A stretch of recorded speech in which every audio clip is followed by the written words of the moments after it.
Okay, I was thinking about the blend wrong. I was trying to relate it to the other piece of geometry here, and really the only way to do that that I've figured out is to use the same parameter for the diameter. So let's go ahead once more. We have our column. Let's just make sure we have some continuity here. We've started our column. We have our regions that we want tapered. We want to do a taper from this surface to up to here, and we can do it on either end to start with. So we'll start with the lower reference level again. We'll do a blend shape.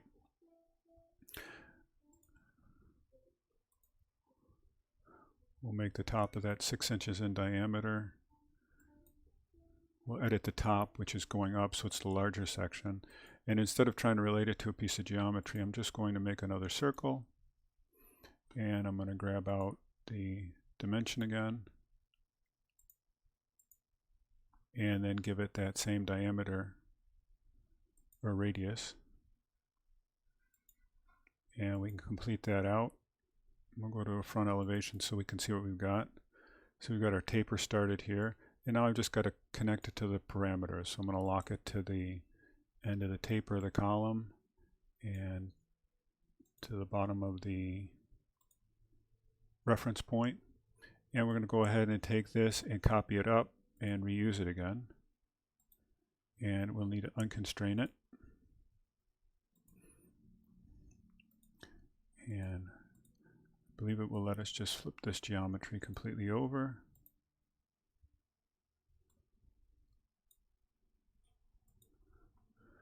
A little check to see if we have parametric behavior.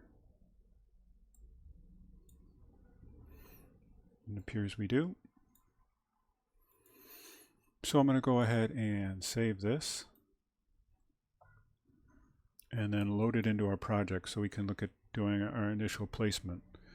So this is now, I have the original project, so I'm just going to steel frame project, the one that I've called the one I'm working on.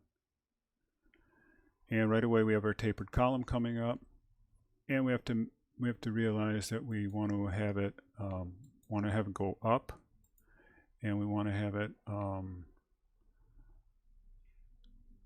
level 1. Top constraint. Oh, that's a top constraint, excuse me. Let's try that again.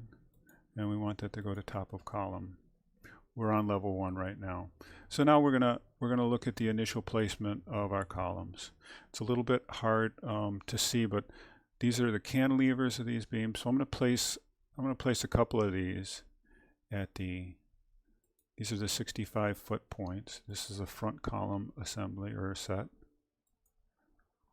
And we'll click out of that and we'll go to a 3D view, which it looks like we haven't created yet.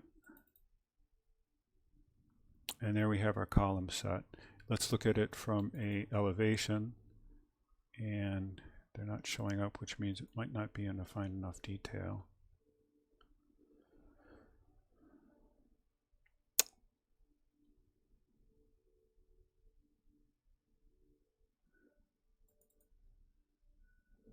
There they are on the north elevation. I don't know why they're not showing up in the south elevation.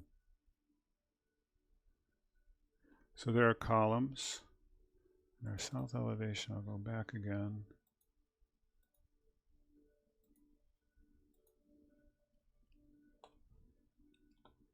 Not sure I understand that. Let's see if we go look at an east elevation. We have our column set in our east elevation. So, all right, well, we're good to go there. So let's go ahead now and finish placing our columns. So I want to first go back to the 3D view so you can see what we're doing. We don't get a visualization of the grid, and the new updates of Revit are going to allow the grids to be 3D visualized, which is something I really wish we had. But once we put our columns in, that'll help us to visualize what's going on better. So let's go back to level 1. So we have our columns placed at this level, and we got to do that. We want to do that back the next few areas. So I'm going to go back to architecture, get our column, our tapered column, and we're going to go back one full bay,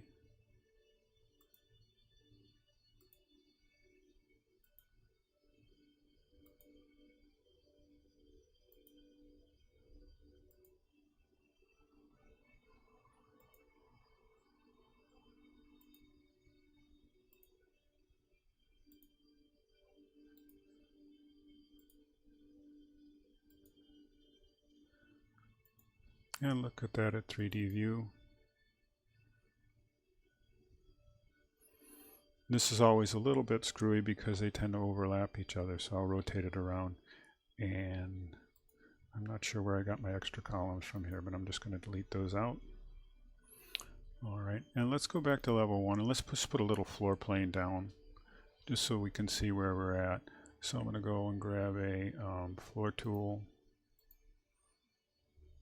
Just use a generic floor. And we'll go to the very boundaries of the building.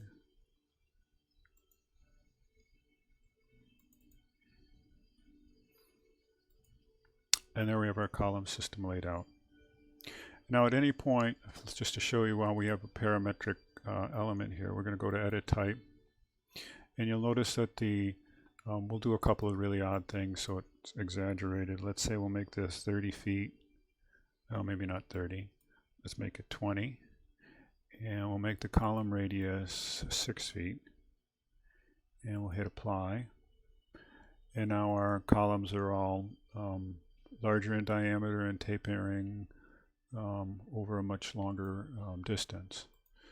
But we'll go back to a 2-foot column, 2-foot in diameter column, and let's give it a, I don't know, a 4-foot taper. And we can adjust that later on, but anyway, that helps to move us into the realm of the architectural scale that we want to start thinking about. How will that read in some views that we have? So I'm going to stop this clip here. The next thing we're going to do is look at adding the structural grid system to the project.